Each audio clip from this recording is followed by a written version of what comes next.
नमस्कार दोस्तों, आज की इस वीडियो में हम लोग भारतीय संविधान के अनुच्छेद 22 के खंड 4 के संबंध में चर्चा करेंगे। भारतीय संविधान का अनुच्छेद 22 का खंड 4 ये कहता है कि निवारक निरोध के कानून के तहत गिरफ्तार किसी व्यक्ति को 3 महीने से अधिक समय तक निरुद्ध नहीं रखा जा सकता जब तक कि ये 2 कंडीशन पूरी नहीं होती, जिसके संबंध में अभी मैं चर्चा करूँगा। बेसिकली यहाँ पे जो 3 महीने की बात की गई है वो 2 मंथ कर दिया गया है आपका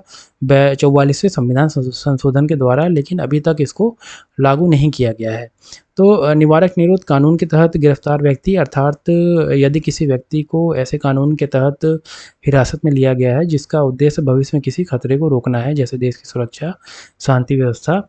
के लिए, तो ऐसे व्यक्ति को 3 महीने से अधिक समय तक निरुद्ध नहीं रखा जा सकता जब तक कि ये 2 कंडीशन पूरी ना हो। पहली कंडीशन क्या है कि सलाहकार बोर्ड की रिपोर्ट 3 महीने की अवधि समाप्त होने से पहले सलाहकार बोर्ड अपनी रिपोर्ट में ये कहे कि उसकी राय में उस व्यक्ति को निरुद्ध रखने के लिए पर्याप्त कारण है। अर्थात अगर सलाहकार बोर्ड ये मानता है कि उस व्यक्ति को निरुद्ध रखने के लिए पर्याप्त कारण मौजूद हैं, तो उस व्यक्ति को 3 महीने से ज़्यादा भी निरुद्ध रखा जा सकता है, अर्थात हिरासत में रखा जा सकता है। अब इस सलाहकार बोर्ड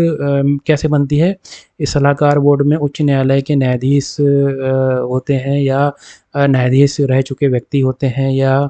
न्यायाधीश नियुक्त होने के लिए जो योग्य व्यक्ति है वह होते हैं सलाहकार बोर्ड में।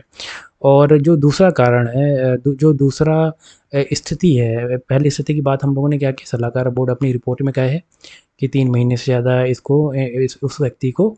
निरुद्ध रखा जा सकता है या हिरासत में रखा जा सकता है। और दूसरी कंडीशन क्या है,